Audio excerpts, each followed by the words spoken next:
Hi, Michael. Thanks for being on. Great.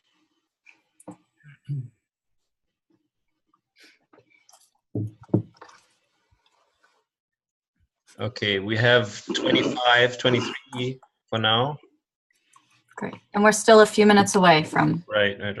noon.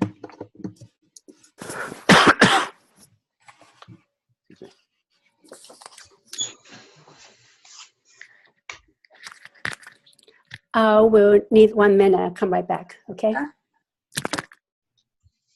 Hi, everyone. Hi, Manuel.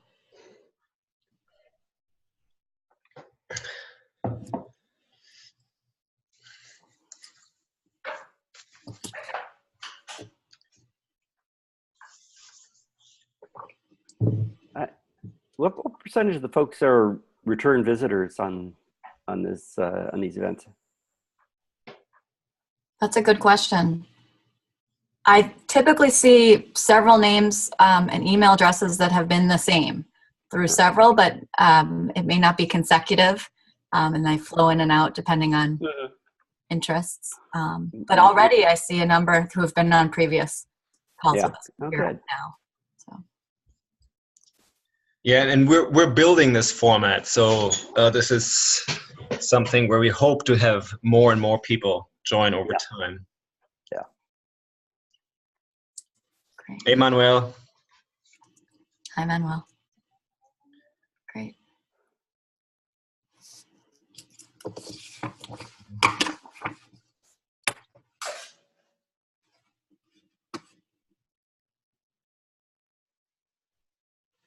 See Katarina, hello. Fabrizio, hello. Piers and Ben, hello.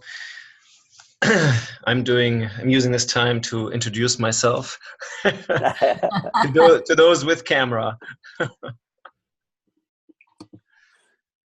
That's great. Okay, we have currently a count of 32. Excellent. It's still a minute or two to go.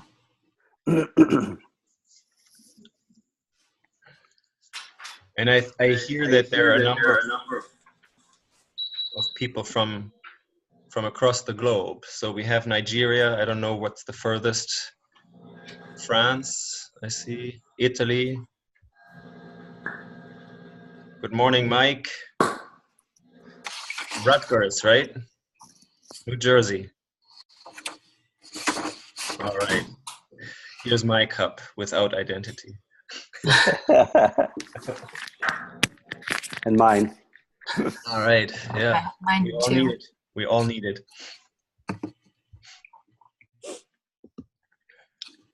Okay. Just everybody, this session is recorded. I hope that's okay. And Erica will lead us through it. Great. And you've started the recording? is on, yeah. Mm-hmm. Oops. And Anne's back? Hi, I'm Anne? back. Yes, I'm back. Good. Okay. Well, it's noon, so that's the beginning of our necessary conversations. Welcome, everyone. I know there are 40 plus on and joining. This is an International Humanistic Management Association Necessary Conversations, and we're very pleased to be joined today by Anne Tsui and Bill Glick to discuss their initiative, the Responsible Research in Business and Management. Today's necessary conversation is sponsored by the Donahue Center for Business Ethics and Social Responsibility, and also hosted by the Center for Humanistic Management at Gabelli School of Business at Fordham. Welcome, everyone. Just a couple of logistics quickly as people join. If you can make sure your microphone is muted, that's the bottom left, and we can control that en masse. Please use the chat box throughout this conversation if you have questions, remarks, comments, and we'll moderate the discussion through the chat box.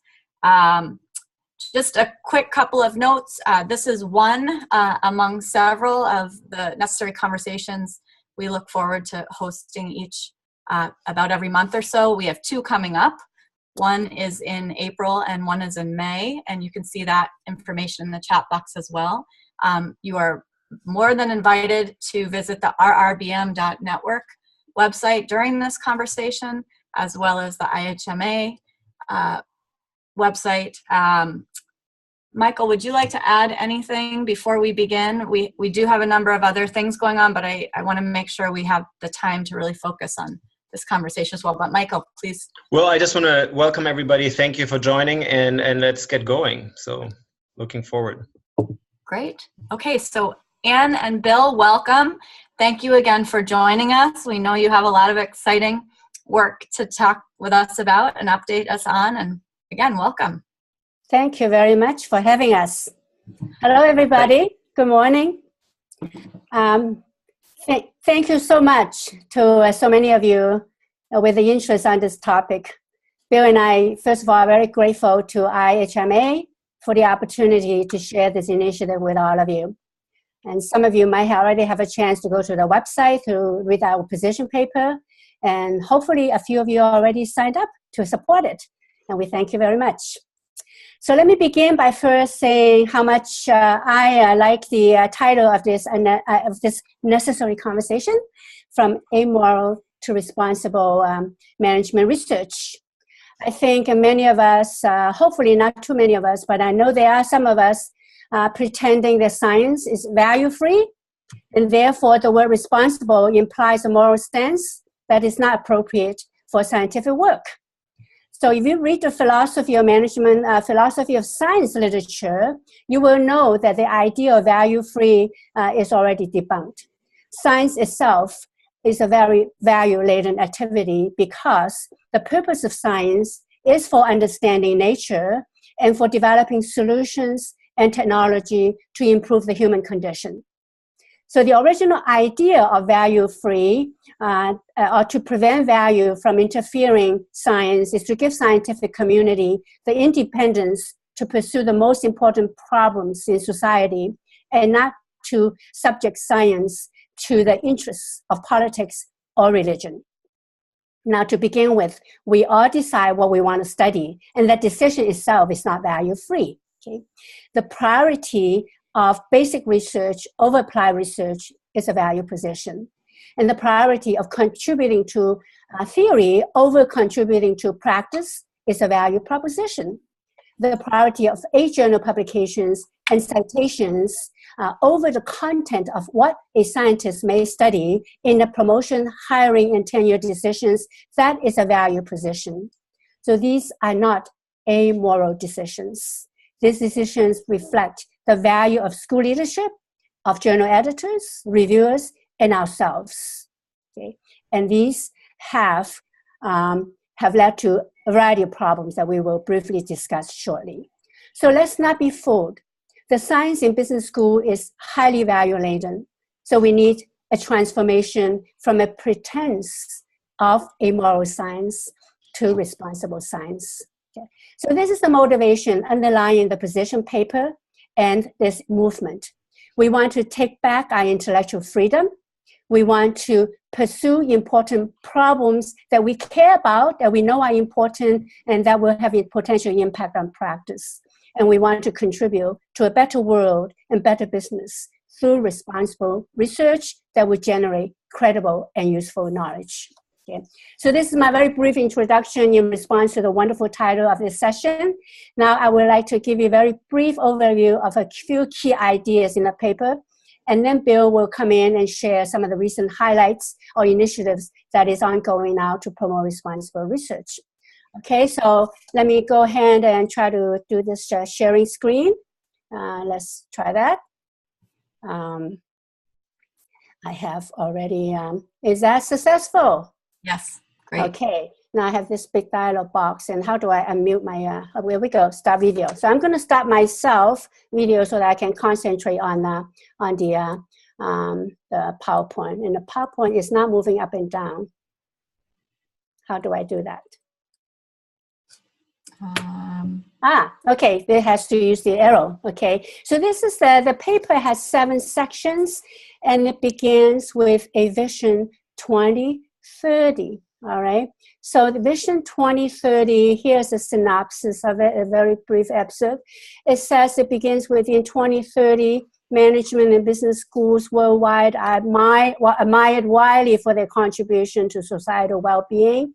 Research is timely and cutting edge, and both scholars and schools are committed to the principles of responsible research, and knowledge has helped to develop systems leading to high economic performance. Not only that, great innovation, positive well-being of everybody, good environment, strong communities. And the knowledge is not only global, but also very attuned to local conditions and the need of the surrounding community. And all of these are to support humanity's highest aspirations. And most often business schools are visited frequently by business leaders and government officials coming to us to seek advice on policies and offering support for research that needed to be done for their settings. So that is basically the Vision 2030. Now, before I go to the next page, I do want to mention that you might be wondering why 2030. It is because change will take time. We do not have the illusion that this change can be achieved in less than 10 years, or perhaps even more. So we set an aspiration date in alignment with the United Nations Agenda 2030 for the implementation of their Sustainable Development Goals. You might further ask, why is this vision necessary? Aren't we doing that already? Well, I sure hope that we are, but we probably would agree that this is a good aspiration, but not many schools are there yet. And we are afraid that most of us will not get there because our current research ecosystem does not support this vision. So the current system has some persistent and systemic institutional problems. First, there are intertwined norms, especially regarding the importance of journal publications for the promotion of individual faculty members and the rankings of the schools. Second, both school and faculty reputation are based on publications in a narrow set of journals defined by citation counts within the academic circle, which has no relationship to the world of practice. Third, the reward system, promotions, tenure, pay, are very well defined, very clear. However, impact on practice is not part of the definition of academic success. Fourth, there's strong pressure to conform. With public ranking and accreditation assessments, these become standards, and no one school or no one group can or want to make the change. This self-reinforcing ecosystem supports academic research for the academic audience, with the practice community largely excluded. The problems in the current research system basically can boil down to two core issues. Okay, first, research results. They are rigorous, especially those published in the top journals, but they're not necessarily reliable because many of the research have been found to be non-reproducible. And this is largely due to our preference for confirming evidence. And this confirming evidence that basically do not see the light of day. We want novelty in theory instead of robust evidence that may not be explainable by a niche theory. Along with other questionable research practices, our research findings are rarely reproducible, forgetting that science is all about reliable and reproducible evidence. So second, there's widespread agreement that while we want useful knowledge, but we're not getting it, that there's a huge research practice gap, and which is very well known since the early 1990s, which is almost 30 years ago, so this is not news. And lots of papers have been written already about these two core issues. So credible research results are foundational. Some have asked us, why do you just not focus on usefulness? Because we have to focus on credible, because without credible research findings, the question of relevance is irrelevant. Okay? So what is responsible research? We define responsible research as scientific work that produces credible and reliable knowledge with either direct or indirect usefulness for addressing problems important to business and society. And that's based on the belief that business can be a means for a better world if informed by responsible research. So responsible research is about both rigor and relevance. It's not either, it's no longer a debate, it's both should be our aspiration. But we also have to point out that this is not a requirement for any one single paper or any one individual faculty member. We cannot expect them to achieve both on every single paper. As a portfolio, though, for the whole school, it should strive to produce both credible and useful knowledge. Okay, so how do we pursue responsible research? We summarize based on our thinking and based on what we already do and what we do not do. There are 7 principles to guide our research activity. At the core of it is service to society. All right, that is related to basically the goal of science. We must aim to produce knowledge that benefit business and the broader society, both locally and globally. Okay. Now, the 3 orange principles are directed at producing credible knowledge. Principle 2 is about valuing both basic and applied research. Currently, we value basic research more than applied research, unfortunately. We say we must we value both because applied research and discoveries at the early stage, pre-theory stage, are as valuable as hypothesis testing studies. Principle 3 says that we should value diversity in research themes, methods, forms of inquiry, especially interdisciplinary studies and collaborations with industry. And this is due to the complex nature of business problems in a very pluralistic world. 4, sound methodology should be applied to both quantitative and qualitative research, 2, phenomenon discovery and description research, as well as for theory generation and theory testing research. This principle also includes the requirements for transparency in the decisions used in sampling, data, materials, and research procedures. This is called open science nowadays. These 3 principles ensure the production of credible, reliable, and replicable knowledge. Principle 5 to 7 is about useful knowledge. Principle 5 says that we must engage our stakeholders in addition to our scholar peers in the research, from choosing questions to study to creating impact on practice. But we also must retain a degree of independence, intellectual independence, so that we can be critique of poor or irresponsible business practices as well. Principle 6 is about assessing and rewarding research that has made or has the potential to make a positive impact on business and society, and not only reward the number of citations or the number of publications. Principle 7 is about dissemination of research, which should go beyond short articles in journals. For example, big ideas can be presented in the form of books. In fact, most of our very foundational knowledge in our field were published in the form of books in the earlier years of our field. So dissemination should take advantage of internet platforms today for immediate sharing of knowledge. Currently, the time from paper submission to acceptance or publication takes a long, long time, up to 4 to 5 years. It's very typical. So further, we need to have research discoveries translated into formats readable by lay audience, which is a very hot topic these days about, we call it translational research. So you can see there's a lot of movement already in this area. So the paper has set more description of these 7 principles. Now, to proclaim these principles are nice, but it's not enough. We need to change the research ecosystem so that individual researchers are rewarded for following these principles and making progress towards achievement of our highest goals. So to realize Vision 2030 and to pursue responsible research, we'll need a coordinated and concurrent actions across all relevant stakeholders with a common goal of valuing rigorous scholarship, resulting in actionable knowledge. So the relevant stakeholders, we've identified 7 of them. Their priorities and their relationships among them constitute the research ecosystem. Okay, so these here, you can see the most important, they're not in order of importance, but they come to mind as probably have a lot of kind of leverage to help us make the change. The first will be journal editors and the publishers of our top journals.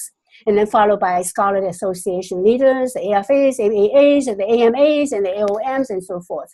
And of course, we ourselves and our doctoral students, we must understand what is science and why we need to do research that benefits more than just ourselves, okay? So university leaders, deans, and so forth, they have a very big role to play in terms of setting up evaluation systems and hiring criteria and so forth.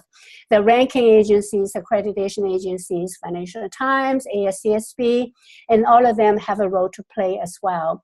And of course, the funding agencies, foundations, and as well as the government. Many countries are funded by government. That's a very important player in the research ecosystem. And we must not forget our alumni, our business leaders, employees, NGOs, all of them, they are consumers of our research. Therefore, we should think about them as to why we are doing research.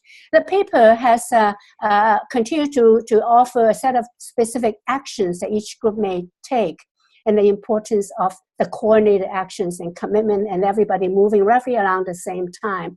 So clearly this is a very, very difficult task to do. It is certainly nothing that could be done in a short time, and many people have said this is really wishful thinking. It might be wishful thinking, but we have to start somewhere, okay? So of course we also have to say, well, we really are scared and we don't do anything, we can keep the status quo. So what might be the consequences? So with the paper outlined 3 possible consequences. The first is that we will fail or fall behind on preparing our students to be effective professionals and leaders in the changing business landscape. Second, we will fail to help business to meet the 21st century challenges in the area of technology, artificial intelligence taking over a lot of our production, including intellectual decision-making tasks, and how to manage in the new industries, new economies, address problems of inequality, underemployment, unemployment, sustainability, on and on. There are so many problems in the world that require that we can work on and study. And third, if we continue to be irrelevant, we may eventually lose our legitimacy and even our survival may be at risk. There are many low-cost competitors, such as corporate universities. They are not burdened by research budget. And we are already losing many talents to industry when they find working in a university-based business school is just unsatisfying and meaningless. So, responsible research for business management is an attempt for self-correction. Okay? We need to be accountable for what we do, for whom we are doing the research. Clearly, it cannot be for ourselves only. We need systemic change in both the culture, that is research mission, and structure, that is evaluation and reward systems, for business school to increase the generation of responsible knowledge, of useful knowledge for business and management that can be applied to solve problems important to business and society. So these are the main ideas of the paper. And next, Bill is going to come in and talk about what is the cost of our research in total to society, and what has been some return to this investment, whether any. But the cost is not all lost. We are seeing some signs of hope. There are already some promising initiatives that are in support of the goals of responsible research in business and management. And Bill is also going to share a few of these initiatives. So this is the end of my quick summary of the paper, and off to you, Bill. You ready? Okay, yeah, and if you could unshare your screen and then I'll pop it up real quickly. Stop sharing. Okay. We'll start sharing mine. And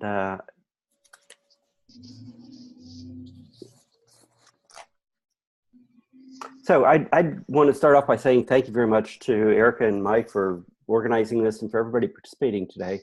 And thank you, Dan, for really being the leader of the Responsible Research in Business and Management group. And wanted to, go a little bit further on some part of analysis and open it up to some positive things that are happening, and then ultimately get to some questions and discussions. I'm thrilled to see that there's so many people chatting already. So hopefully we can get to the live discussions here pretty quickly. But very briefly, when you think about where the money comes from for business schools, it's largely student tuition. In some cases, there's government. In some cases, there's donors. But all those sources, it's not clear that they know where their money's going. And so I thought it's worthwhile to take a real quick look at the societal cost of business research. So starting off with one article that estimated the cost for an A journal publication, just one article, is about $400,000.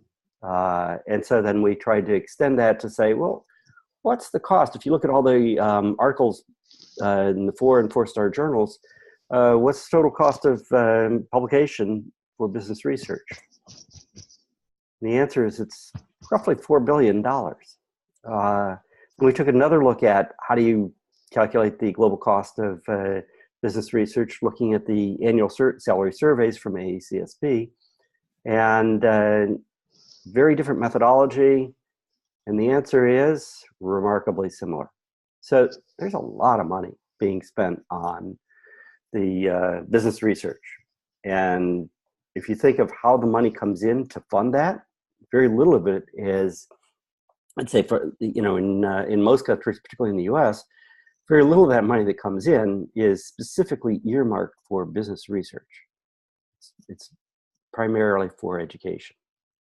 So you have to wonder then, is there really the type of return on that research investment in terms of generating credible and useful knowledge? Phil, are you yes? intending to have a screen up? Because right now there's no screen up. There's no, oh, really? Yeah. Excuse me, you should have a screen up. I thought I was sharing. Have you seen my screen at all? No. No, we see you. Oh, okay, because as soon as it went into share screen, share screen. Oh, okay. I'm terribly sorry. Missed No it problem. here. That's okay. I was just at one page. Okay. There we So, go. thank you for pulling it back. So, so we end up with the the cost of research is basically $4 billion, and we have to raise the question of does that really generate the useful return on investment? And unfortunately, it's very difficult to calculate the total value that we generate. But I think it suffices to say that, based on Anne's analysis and all the other discussion, that what we generate in terms of value is far, far less than what we could. So, and so this is this really creates then a moral dilemma for us in terms of how do we manage our research, and how do we to what extent are we accountable to those people who provide funding for our research? When we think about who benefits, in many ways it's the faculty, the journals, and schools. I'm not so sure that the benefits are as directly related back to the students, business, and society, which is where the funding comes from. And in the end, you even wonder, are we really living up to our potential? I think a lot of people would love to be having a greater impact than we currently see. So having gotten to that, I'd say there's really an urgent need for change. And two key messages out of this talk. One is take action, endorse the position paper, create change through your research and through any of the 7 sets of actors that Anne referred to earlier. And speak up, endorse the position paper once again, and think of different ways of advocating for responsible research in business and management. And that can come to PNT meetings, and can come to discussions about what research project to engage in, et cetera. So take action, speak up. Good news is that there are a lot of positive things that are happening in this process, and I'm just going to sort of sail through a few of these really quickly. You see that there's efforts from a number of journals. The Center for Open Science, if you're not familiar with them, I'd strongly encourage you to take a look at their what they're doing around reliability and transparency, replicability and openness in research. There are a number of journal special issues, which is very exciting to see some of those popping up and encouraging more what we look at as largely responsible research in business and management. There are initiatives from the NSF, from UK Research Excellence Framework, AACSB, EFMD. All of these are taking action, and I'd encourage you to take a look through the different components of the website for RRBM. A lot of these there's a lot more detail on each of these elements up there on the website. There are articles that, as a community, we've been publishing in a very recent period. One coming up in May, June, and a couple of others that are one that's current, responsible research in global focus, and then the earlier one on why care about impact. So it's partly publishing about the ideas. There's books, there's awards. There is one current call for contributions for this book. You may want to take a look at it. I believe we've got the link up on our website again for that. And we've got a number of schools that we're starting to identify that are doing things that you wouldn't have seen 10 years ago. Things like a Associate Dean for Business and Impact, a Vice Dean for Social Impact, the thought leadership platform that they've developed there at Peking University. There's Rotterdam School, Singapore Management University, et cetera. There's a number of really exciting things going on at different schools, and we're just now starting to hear about what schools are doing. But here we are at real challenge is in front of us of how do we disseminate, how do we get the ideas out there more actively, how do we get more people engaged? And going back to the 7 different types of actors, it's really to make a systemic change. We really do have to reach out to all 7 of those areas. And, each of us has different connections, different capabilities, but it is going to take a collective effort to change the systemic set of incentives and infrastructure that are not really as positive as we'd like to believe or like to see. But in the end, the real goal of this is to generate responsible research for a better business and better world, and we need help. Need lots of help to make this happen. One last quote here from Einstein, that concern for making life better for ordinary humans must be the chief objective of science. And never forget this when you're pondering over your diagrams and equations. It's not the diagrams and equations that are important. It's will you make a better life? So with that, I want to open up the session to some questions and some discussion. We're going to go ahead and leave these questions up here to frame it just for a couple of minutes, and then go back to not sharing slides, and so that we can look at each other and see what's going on in the discussion. And then at the end, we'll wrap up with a few final comments. Great. Thank you, Bill. Anne, did you want to add anything else before we go into discussion? No, this is great. I think we should open for some questions from the group. Okay, great. So one of the first categories of questions that I saw a little bit earlier in the chat was about the connections or overlaps to other initiatives that are happening. And specifically, there was Prime, there was Open or One Planet Business, there's a Responsible Research and Innovation Initiative in Europe, there's Future Earth, and others that people have been mentioning. But can you address any of those, in particular the Prime connection, if you have it, and any other sort of global systems connections you think would be wise to? Yeah. Well, my first reaction is the more the better, if different groups are doing different pieces of it, because it's such a complex problem. And hopefully all of us are aiming for the same goal, which is to do research that's meaningful, right? Especially for Prime, Jonas Hato, we were connected from the very beginning, almost at the beginning of this project. And it's clear their focus has been always on the education teaching side. And they recognize that research is important, but they have not had the resources or the wherewithal to get it focused on that. So they were delighted that we are picking up the research piece.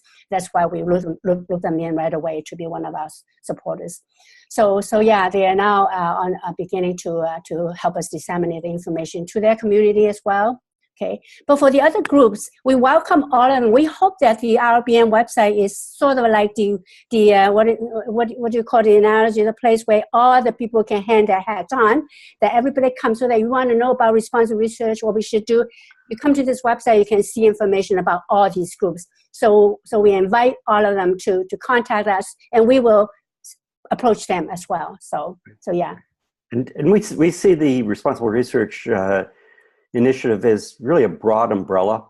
And so we do have some folks who don't fully endorse all the UN strategic goals, but many of our members do endorse that. And we sort of leave it up to individuals. You figure out how to have an impact that somehow make a better world. Great. Mike Barnett, did you want to add anything to that conversation? I know you had taken the lead in that question about connections elsewhere and specifically to Prime. No, I mean, I agree with the principle that the more the merrier. I'm just not convinced that everybody's taking a piece of it. And sometimes there's things like Team of Bansel's Network for Sustainable Business that tries to take a broad approach to incorporate a bunch of other groups and kind of lead those groups as opposed to just another one in the overall ecosystem. So just wondering if you guys might be in a position to organize it all or specify a particular piece and make sure the others are covered as well. Yeah. Let me add one more point to your question. You reminded me it's important to point out. For us, we do not even attempt to specify what kind of research you should do. So we use SDG as an example, okay, that some schools like Rotterdam has picked up that piece. That's great, okay? Yeah. So if that's for the school level. For individual scholars, it would be wrong for me to tell you should study inequality. That's my interest, may not be your interest, right? But what we care about is that you study what you believe are important problems that will benefit somebody else and not just your own career. And that's what we're trying to instill, the sense of mission, sense of purpose in all of us as scholars, as scientists in the business school. And that's where we need to do more work. And that's what responsible research is all about. Responsibility in two ways. One is to make sure our research is credible, which means that we don't cheat on any of our papers, right? Or take shortcuts, okay? Understand what reliable knowledge is. Second is that we'll work on problems that is meaningful to somebody else. So, and part of it is that as an umbrella, we hope to be able to provide more cover for people. So as individual scholars decide to do stuff that has more impact in social areas or other areas, the conversation's already been started. And they won't be viewed as some aberrant, why are you here in a business school? But giving them cover, giving them legitimacy as much as possible. Great. Marzena has asked if you have any insights or comments about differences between American or European approaches to responsible management, or any other global differences or distinctions you might be running up against. And Marzena, please feel free to clarify that question if I haven't done it justice. Should I jump in? Sure, please. Okay, well, it's an excellent question. When we were writing the position paper, when we were forming the team, even go way back, we were very mindful that we want this to be a global effort because we are seeing there's a convergence of research paradigm, methods, theories by scholars all over the world to the North American paradigm, if you will.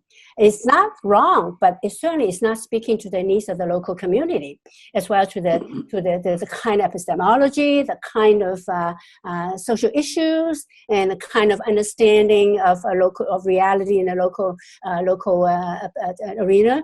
And so we want to give that diversity legitimacy, that it is okay to study a phenomena in your local condition using local methods, and in fact that's desirable from a science point of view. Okay, so again, we're not here to point out there are necessary differences, but we said we need to recognize those differences and give legitimacy to all the research that needs to be done, as long as you ultimately understand that we have to, whatever knowledge you produce has to be valid, reliable, meaningful for that problem and for that context. And in some of our earlier conversations, we did hear the position taken that this is a uniquely U.S. problem, that we suffer from it more than anybody else. But over time, I've been very clearly convinced that other parts of the world have similar issues, partially because they've been following a lot of what's been going on in the U.S., but for a lot of reasons, they have similar issues. Having said that, I've been on a number of conferences and accreditation reviews at schools outside of the U.S. And in many of those cases, they are much more conscious in building into their mission statements, their vision of what their schools are about, of their role in their local society and their impact on the regional economy in a way that you don't see as much in the U.S. Yeah. So the SMU, Singapore Management University, and the Jerry George is taking that position. He has a special fund for faculty to do research that's in the South Asia region. Great. So another few questions. There was one question by John about this sense that I think you all already have, that irresponsible research happens, and in fact it's been rewarded, often quite significantly. Mm-hmm. Right. So how do we address that, or do we address that? And again, John, please jump in if you'd like to clarify, but we'll start with that. Bill, do you want to take it, or I'll be happy to? Go ahead. Good. Okay. It has to start with the journals. The journals are the people that publish, right, these papers with problems in them, okay?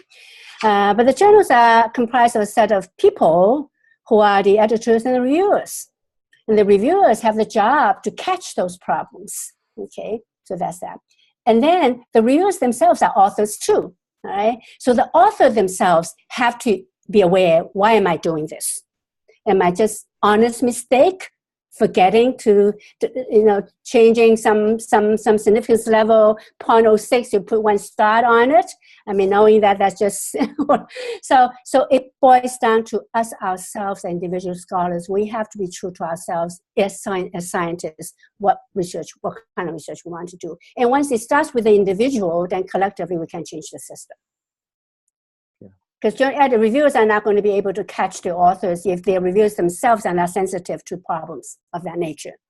Mm-hmm. And they have to be bought into that we want credible science. And if we do that, then there will be reviews. We have, what percentage? 5% of authors in the world are reviewers? I don't know, 1%? I mean, they have to set a good example. Many of them are very prolific researchers themselves. Otherwise, they would not be reviewers, right? So they have to lead by example. Mm-hmm. Great. So another question, and this is one that Isabel asked. So again, Isabel, please jump in if I don't do this justice, but what is the low-hanging fruit? So you've got this entire ecosystem. So what's the low-hanging fruit? What can have the highest impact and the lowest effort, or the best possibility for making a change that then cascades through the system? I wish I know the answer. So Bill, you can. Yeah, I mean, I look at it as a very complex, intertwined ecosystem, and it's hard. You can't just pull one thread and have it work. There's no magic bullet in this context because there's so many pieces that are tied together. Mm-hmm. So the question is, how do we get a broader group of individuals who can pick away at different elements? And so you see, early on, there's a push towards getting special issues in journals, getting conference presentations, getting people talking, getting more people engaged in the topic.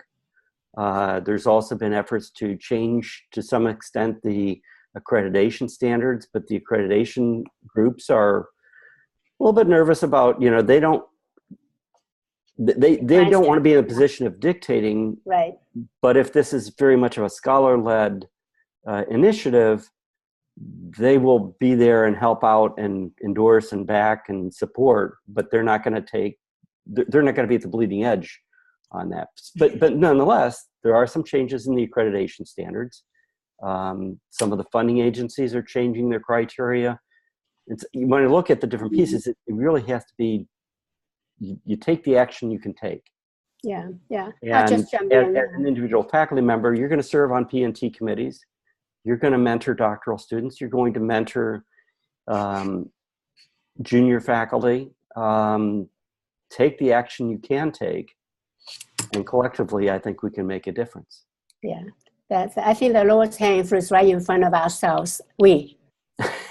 Step number one is endorse the position paper, get this movement going, and because we have 30,000 faculty in business schools, in the research active business schools, and there's thousands more, right? I don't know how many do we need. If we have thousands of people saying that this is the right thing to do, it's the right direction for us to move towards, that voice itself is going to be leveraged for anybody who want to speak up in the schools, you can say, listen, there are thousands of people believe this is the right thing to do. We want to be the leader of change, right? We, our school, we can be the leader of change. Let's try something. So it starts with an individual, one person, one vote can change the world. Great. So there are a lot of questions coming up now, and I'm going to apologize in advance. We probably will not have time to get to all of them in the next 20 minutes, but keep them coming because this does give us an opportunity to respond and continue to engage in the conversation. So one of the questions that's come up, and this is more tactical about what is or isn't responsible research, and a few different people have asked this. Is it equivalent to evidence-based? Is it equivalent to action research? Is there something like Katerina has asked, and others have asked, is there something that wouldn't fit in the category of responsible research? Like, how do you know that what you're doing is responsible? How do we start with us and our publishing and our research and really make sure we're checking off both of those boxes? I mean, to me, it comes back to the two core issues, credible and useful. Yeah. And, Yes. you know, there's a lot of ways that you can make it less than credible. And it's, you know, frankly, it's extremely difficult to make it fully credible. You know, there's always limitations in any of the research we do. And so I would, you know, as you mentioned, different sort of approaches to research, I would cast the big umbrella and say all of them could be very, you know, credible, particularly when taken in conjunction with other types of research. So I'd encourage all types of research in terms of basic methodologies and approaches, methods of inquiry. But at the end, you got to figure out how do you make it credible. Right. And then in terms of usefulness, what gets me most excited is when somebody takes an approach towards more of a problem-centered research. If you start with a problem and try and figure it out, you're much more likely to come up with something that's useful, a problem that matters to people. And so that, to me, there's, you know, a lot of gradations of how useful is something, but you know, if you start with a problem-centered, you know, in engineering, they've had this long tradition of going after the grand challenges. We haven't really set that out for ourselves as much, but it's very much an approach of problem-centered research. Okay, great. I think actually that answers Josh Tsui's question about should we start with theoretical or should we really focus on phenomenon? And again, perhaps there's a healthy mix, but it sounds like problem-focused is a great starting point. Yeah. Great. I think I want to invite Ben, if you'd like to ask your question, because I know I won't do that one justice. Are you available, Ben? To unmute. Okay, thanks, Erica. I like the way Anne started off by emphasizing values, that science is values-based. So I was wrapping my mind around the use of reproducibility as the basis for credible research, because as they emphasize, people have values and therefore they're agents, essentially. They can make their own decisions.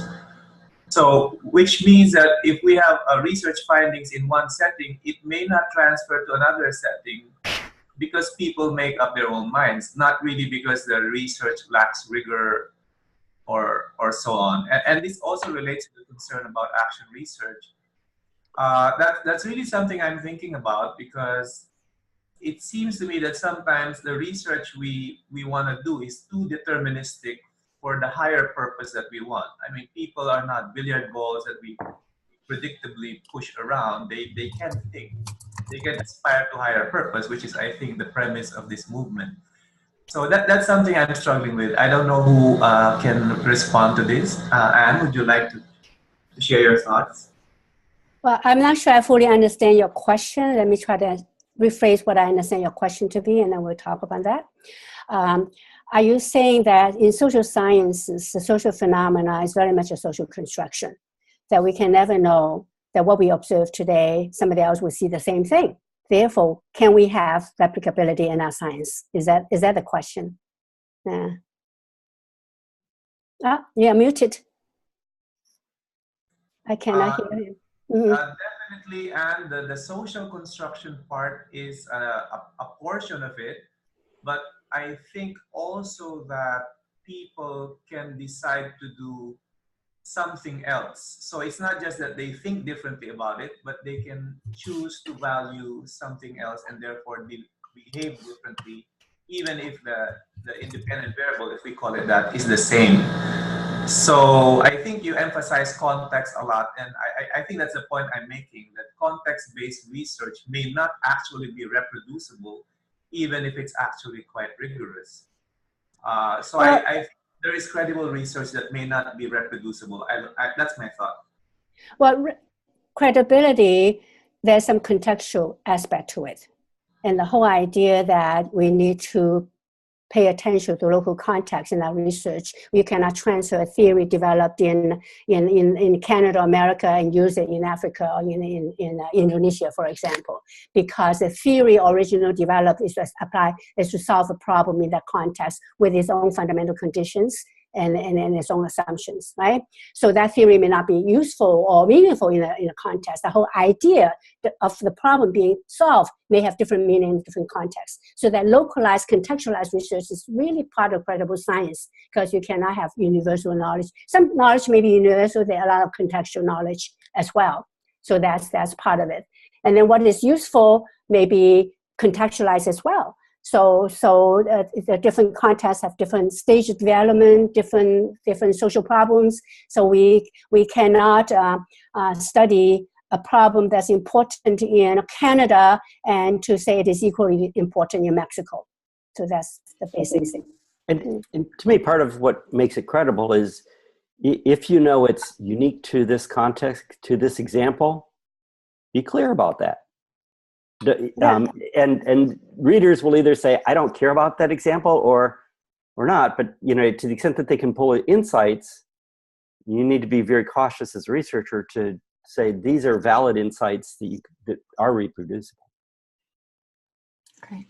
So I'm going to ask just a few more questions, and then I'll turn it back over to Anne and Bill to conclude in about 7 or 8 minutes. There was a question that came up by Rajiv. Have you thought about bringing this to CEOs or managers, corporations, organizations to endorse? We've talked about that, but frankly, I'm a little bit nervous from the standpoint that I don't think society understands how we use their money. And going to CEOs and saying, oh, all that money and tuition and donors, cash, etc., this is how we spend it. Now, what you need to do is give us more money so that we can spend it differently. That's a scary proposition with CEOs. I think at some point, in terms of really doing responsible research, you do have to engage with the community to get them involved and engaged early on and co-produce knowledge. And that's one of the pillars for the AACSB now, is that co-production. But to go with our current problems is scary. Yeah, I think it's a real blessing, in fact, that they don't know what we're doing and they don't care what we do. If they care, they will be a bit more careful. So I would look at it from that point of view. I would like them to care a lot more about what we do, how we spend our money, how we spend our time on research. And if they do, I think we'll produce. And if they do care, then they're more likely going to be willing to engage in a conversation to explore some kind of joint research. By the way, we do have 2 CEOs on our position paper as co-signers. One of them is Paul Pullman. I think most people know him. Great, good. Another question that came up, and I the vision statement 2030 is elegant. One of the questions that came up in the chat was, but what would success look like if you had to put it into metrics? Are 20% of articles published in journals, would you qualify them as responsible research? How are we going to look back once we get there and say, here's where we were and here's where we've come to? Yeah. So it's everybody. Not everything can be boiled down to metrics. When someone was asking about what's the return on investment, I don't think that in natural sciences, in the medical science, they ask a question: what's the return in terms of dollar values for investment in research? They care about, have we solved that problem? Have we find cure for that disease, right? So have we make organizations better employers in terms of polluting less, creating more jobs, downsizing less often, use other solutions to deal with economic downturns and so forth. And so we see evidences of actual practices are now, and our students that we graduate are now more able to be better leaders of business. And business leaders are come more often to business schools. And business schools, now more of them have research centers that claim excellence on some problems. All of those are evidence and indicators that we are near 2030 vision. Yeah, and I would add that for me, I'm all about continuous improvement. And if we're doing better, that's a success. I don't think we're going to get to the goal that I'd love to see, which is all of it, either through basic research or more applied research. All of it has some impact or potential to impact society in a positive way. And I would certainly include, theoretical and basic research in that context. But one thing that's interesting right now is that the UK introduced in their evaluation of universities initially 20%, and now it's likely to go higher in terms of the percentage of weight they put on impact. And as and that's impact across the board at universities, and the research dollars that come to the university are directly tied to this overall evaluation on impact and other dimensions. And they don't really know how to measure impact directly.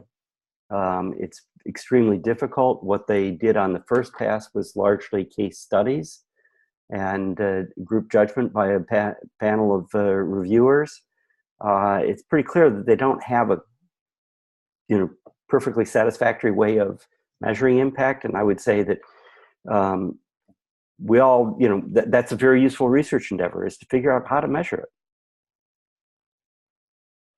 Mm-hmm. So there was another question, Mike, you raised another question that was specific, and it looks like something you've struggled with as well, from Sim. Would you like to raise that? Sure. I mean, I guess the overarching framework here is trying to struggle with this from the start, but it is a very tangible issue in some ways. And I'm just wondering if you guys might have some anecdotes or more clear suggestions on, if we come into research with a particular framework, if we're trying to promote, say, sustainability or a more just society or any of that, we come in as activists rather than objective researchers, then we immediately lose any value that we have. We don't need to do the research. We could just espouse a view. So how do you have a viewpoint without being an activist? How do you keep the research credible with ex ante?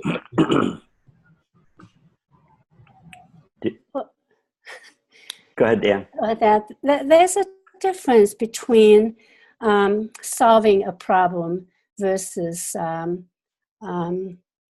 understanding a puzzle. There are many problems in the world that we have solutions for already.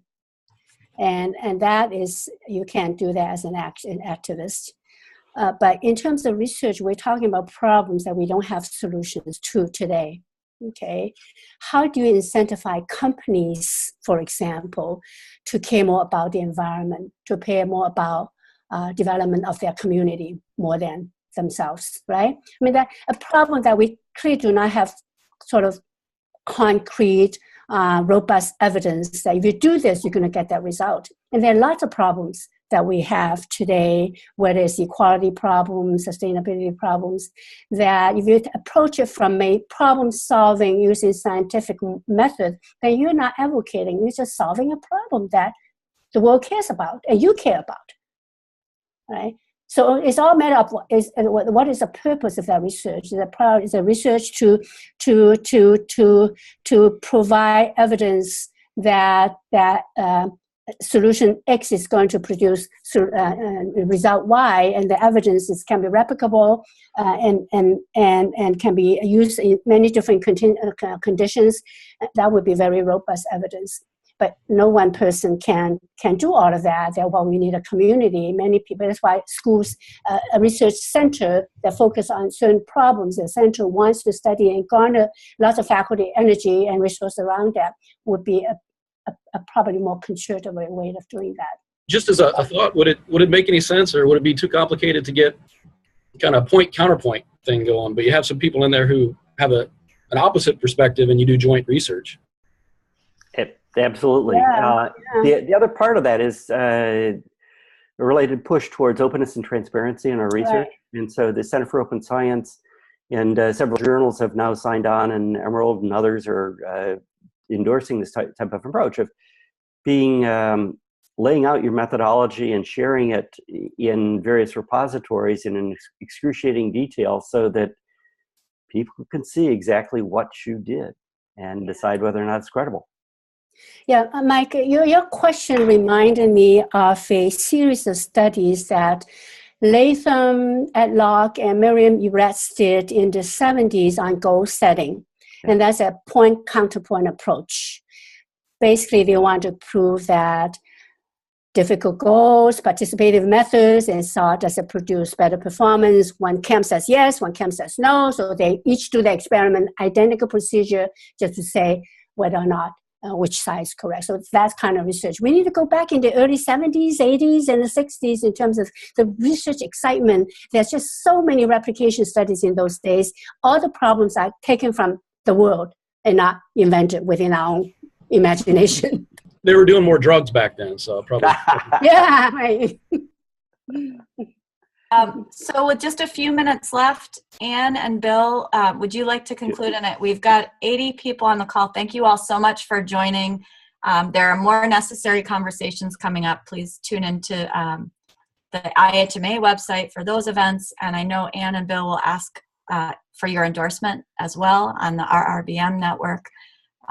But we have, I think, a lot of strong overlap, and we certainly in the IHMA would love to be supporting this initiative of yours through our publications and our activities and our professional development workshops and our research. So thank you very much. Thank you very much, Erica. Okay. And I'm going to put up a slide and share a screen on this as Anne talks.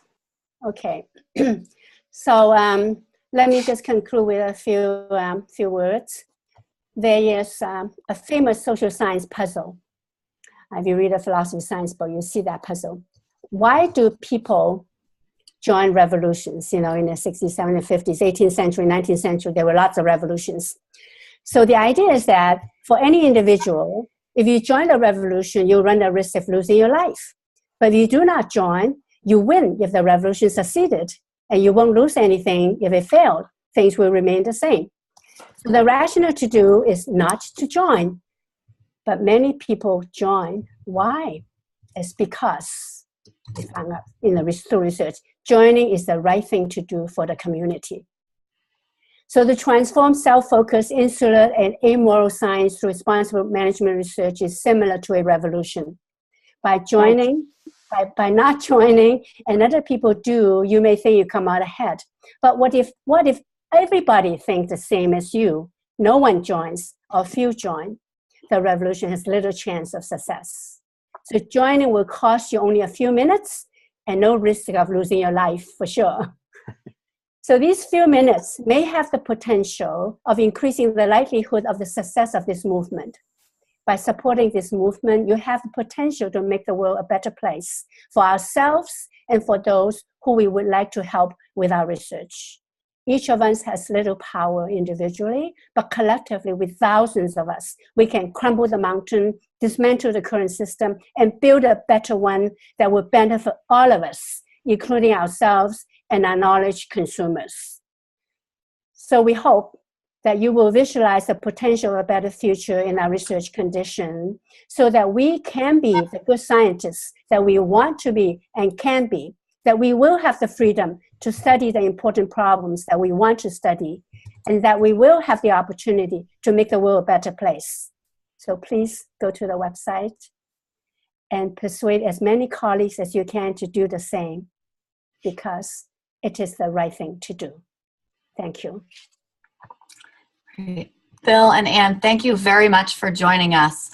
This was an excellent conversation, and again, there were many more questions in the chat that we didn't get to address.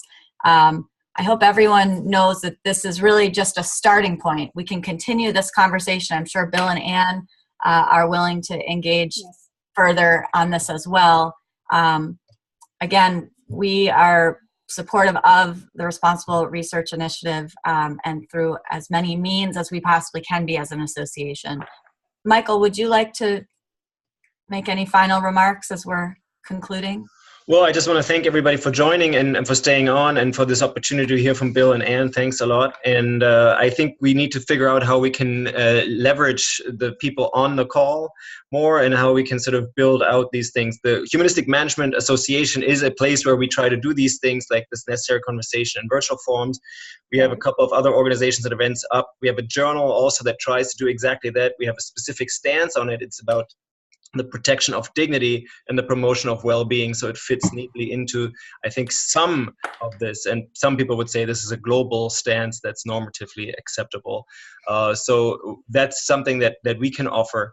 And anybody else, if you wanted to just share your initiatives or anything else in the chat box, we're trying to put this up later at the webpage, and then hopefully we have other forms of engaging in the future. So thanks a lot, Erica. Thanks a lot. Thank you, Erica and Michael, for organizing this wonderful event. You're very welcome. Thank you. Thank you very much. Thank you, everybody, for being with us. Okay. Take care, everybody. Thank you. Cool. Okay. Bye-bye. Bye-bye.